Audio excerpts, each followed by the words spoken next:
3 points.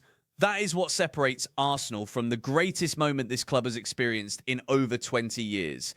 3 points stand between us and the top of the Premier League table on our own, with Manchester City nowhere near a league pitch today. 3 points right here, right now, at the Emirates Stadium tonight against Newcastle United. Welcome to James Arsenal Analysis. I am James, and if you have not already hit that subscribe button, do it right now. Turn on notifications, like this video, drop a comment below telling me where you are watching from tonight, because I want to know how far this reach goes. We are one family, and tonight, this family needs to be loud. Stay with me until the very end of this video, because I am going to break down absolutely everything. The team news, the tactics, the injuries, the danger. Newcastle still carries despite their terrible form. And exactly what Mikel Arteta needs to get right if we are going to send Man City a message that cannot be ignored. Let us start with the table, because the table is the story. Arsenal go into this fixture level on 70 points with Manchester City. Identical records, 21 wins, 7 draws, 5 defeats each. City sit above us on goal difference right now. Let that settle in for a moment. Goal difference, after 33 rounds of Premier League football, that is how fine the margin is. City are not in league action today. They are in the FA Cup. That means tonight, if Arsenal win, we go to 73 points. City stay on 70. We go 3 clear at the top of the Premier League with 5 games remaining, including today. If you have been following this club through everything this season, through the injuries, through the cup final heartbreak, through the moments of brilliance and the moments of frustration, you understand what tonight represents. This is not just 3 points. This is a statement of belief. This is Arsenal saying to the whole country, to Pep Guardiola, to every pundit who has spent years burying us every spring, that we are still here, we are still fighting, and we are not done. Now let us talk about the team news, because Mikel Arteta has been handed a genuine lift in the 48 hours leading into this match. Bukayo Saka is back in the squad. Let me say that again. Bukayo Saka is back in the squad. Let me say that again. After weeks on the sidelines, nursing that Achilles tendon problem, after missing the Carabao Cup final, after watching from the treatment room as his teammates played without him, our number 7 has stepped up his recovery to the point where Arteta stood in front of the media on Friday and confirmed it directly. His exact words were simple, but they hit like a thunderbolt for every Arsenal supporter who has been watching this situation anxiously. Bukayo is probably going to be in the squads, so good news. Good news, those 2 words from a manager who chooses every syllable carefully in a press conference. That is about as close to a celebration as Arteta gets before a match. Saka is available, and the relief that runs through this football club when that man is fit and available is something you cannot fully explain to someone who does not watch Arsenal week in, week out. He is not just a footballer, he is the heartbeat of this team when he is at his best. He is the one who makes the difference in the moments that define seasons. Now, to be clear and responsible about this, because this channel is built on accuracy, not hype, Saka is almost certainly not going to start tonight. He has been out for weeks. The Achilles is a delicate thing. You do not throw a player who has been managing that kind of injury straight back into a Premier League fixture of this magnitude from the first whistle. What his return to the squad does is give Arteta a weapon on the bench, a 60-minute or 70-minute option, a game changer who can come on and decide a tight match. And given how many times we have seen tight matches this season, having Saka available in any capacity at all is an enormous boost. Ricardo Calafiori is also expected to return to the squad. Arteta confirmed that in the same breath on Friday, the Italian defender has missed the last 3 matches, and his quality in that left-sided defensive role has been missed. Again, like Saka, the expectation is that he returns to the squad rather than immediately walking into the starting 11. But having him available gives the manager depth and options as we head into one of the most demanding final stretches any Arsenal squad has had to navigate in the modern era.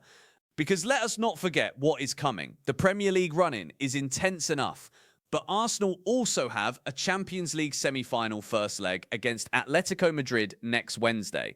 This squad needs every fit body available. Every player who can contribute matters. Saka and Calafiori being in that building tonight, ready to be used, is significant. The man who will not be available is Jurrien Timber. Arteta was clear. Jurrien not in the squad. The Dutch defender has been working through an ankle and groin issue that has kept him out since early March. He is close. The signs from training have been encouraging over recent days, but Klose is not ready and Arteta will not rush him.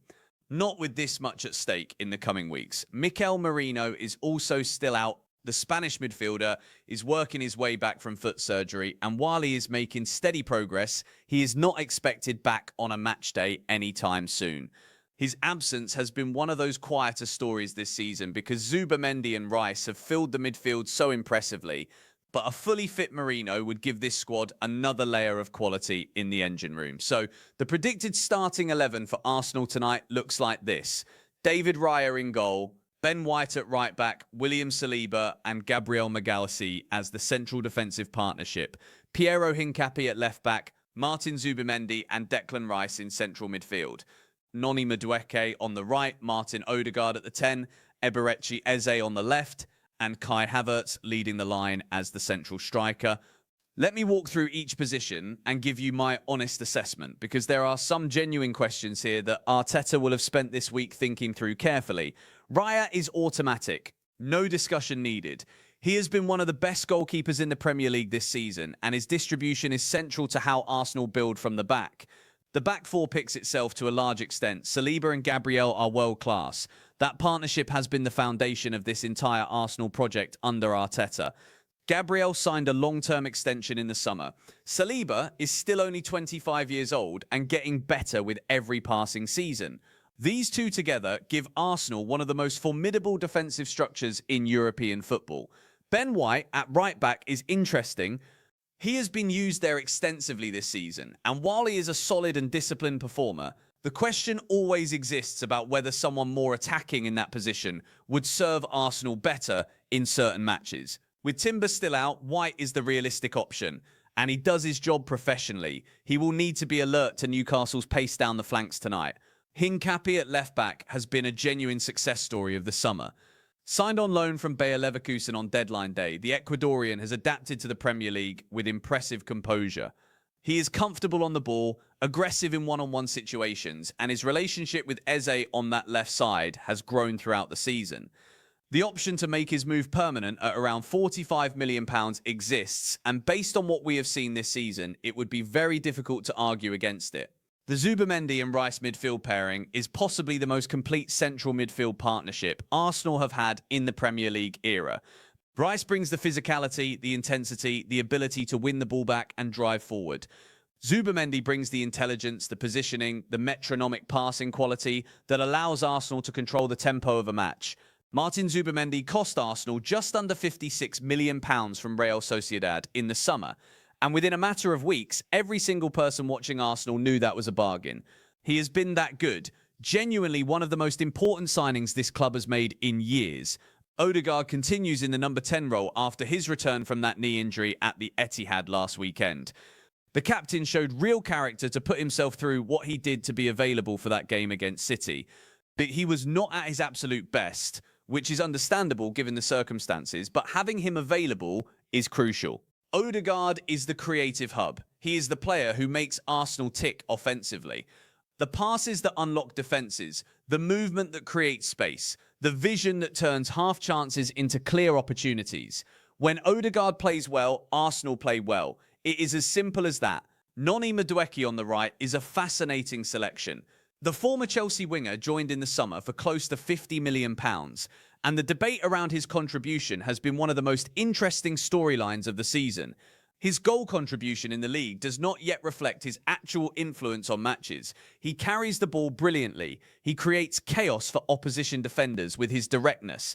He has been genuinely impressive in stretches without always getting the recognition his performances deserve. Against a Newcastle side that will be missing Livramento at right back, there is space to be exploited down that channel tonight, and Madueke has the pace and the ability to do exactly that. Eberechi Eze on the left has been mercurial. £60 million from Crystal Palace made him one of Arsenal's most expensive signings of the summer, and the jury is genuinely still out on the best way to use him in this system. When he finds space and plays with freedom, he is a joy to watch. The technique, the creativity, the instinct in front of goal. But Arteta is still working out exactly how to get the very best from him consistently. Tonight, with Saka potentially available off the bench, Eze starts on the left with the understanding that the game management might see changes in the second half.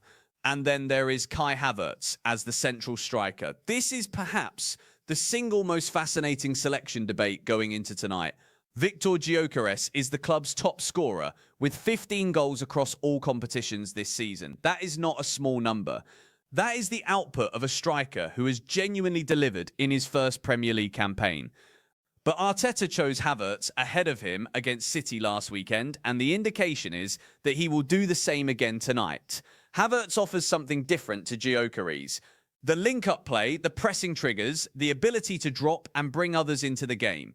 Whether that is the right call against the Newcastle side with defensive vulnerabilities is a question worth asking. Gyökeres gives you a different threat, raw, direct, relentless in behind. If the game opens up and Arsenal need a goal, the Swedish striker is the most potent option off the bench available. Now let us turn to Newcastle United, because you cannot prepare for a match without understanding the team you are facing and what they are capable of. Newcastle are 14th in the Premier League with 42 points. Their season has not gone to plan. They have lost 4 consecutive matches across all competitions coming into tonight. The pressure on Eddie Howe is real and growing. But dismissing this Newcastle side based on that run would be a serious mistake. They have quality throughout their squad. They have scored in 18 consecutive games in all competitions. And historically, matches between these two clubs have carried an edge and an intensity that the league table rarely predicts. Eddie Howe has brought in some significant players this summer. Nick Woltemade arrived from VfB Stuttgart in a club record deal and has brought a level of attacking threat that has excited Tyneside. Anthony Elanga came from Nottingham Forest for up to £55 million and has added explosive pace to their forward line. Aaron Ramsdale came in on loan from Southampton to replace Alexander Isak's departure, not as a striker, but as the goalkeeper after that situation. Amodeni Wissa arrived from Brentford to add another forward option. Malik Thiar came from AC Milan to bolster the defence. Jacob Ramsey joined from Aston Villa to add energy and quality in central midfield. The key departure that reshapes everything was Alexander Isak going to Liverpool. Isak was the heart of everything Newcastle did offensively. His goals, his movement, his ability to turn nothing into something. Replacing that quality is an enormous challenge, and it is fair to say that despite Wolfemade's promise and Wissa's contribution, the Newcastle attack has not functioned at the same level this season. Now, for tonight specifically, Howe is dealing with a significant injury and suspension crisis. Anthony Gordon is out. Hip injury. He missed training all week and will not travel to the Emirates. This is a major blow for Newcastle. Gordon is their most dynamic attacking threat. His ability to carry the ball at defenders, to create in tight spaces, to score and assist at the highest level makes him irreplaceable. Without him, Newcastle's attack loses its most dangerous element. Tino Livramento is also out. Groin and thigh problems suffered in the defeat to Bournemouth have ruled him out, and there are genuine questions about whether he plays again this season. Fabian Schär is still recovering from foot surgery and takes no part tonight. Emil Kraft has undergone knee surgery and is not expected to play again this season at all. Joelinton is suspended, serving the final match of his 2-game ban. Eddie Howe also raised doubts about Yoani Wissa and Nick Woltemade starting in his pre-match press conference, suggesting both need to build their match sharpness through training rather than expecting to walk straight into the 11. That leaves Newcastle's attack looking short of its most potent options. The predicted Newcastle starting 11 is Aaron Ramsdale in goal, Kieran Trippier at right back, Malik Thiaw, Dan Burn in central defence, Lewis Hall at left back, Bruno Guimaraes and Sandro Tonali in central midfield with young Lewis Miley alongside.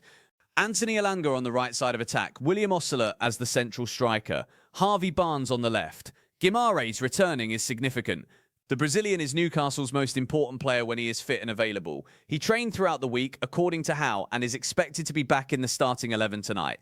He brings an energy and a quality on the ball that can cause problems for any team in the Premier League when he is at his best. Tonali has had a complex journey back to top-level football, but is an important part of how Howe wants to play when he is available. The Italian offers technique and composure in midfield that gives Newcastle a genuine threat in the middle of the pitch. Trippier at right-back facing Eze is a fascinating duel. Trippier is experienced, disciplined, and one of the better right-backs in the league at defending in isolation. Aziz is unpredictable, creative, and capable of producing moments of genuine brilliance. That particular matchup could decide significant moments in tonight's game. Tactically, Arsenal need to be sharp from the first whistle. Newcastle have scored in 18 consecutive matches, and in each of their last 10 away games, they will not come to the Emirates to simply defend. Even depleted, even out of form, this is a team that will look to hurt you on the counter, to exploit any defensive hesitation, to use Elanga's pace behind the defensive line. Rice and Zubimendi must be switched on. Saliba and Gabriel must communicate clearly and cover the channels.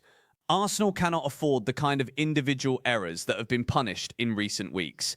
Going forward, the key is tempo. Odegaard needs to find space between Newcastle's lines early and often. Madueke needs to be direct and take Trippier on at every opportunity.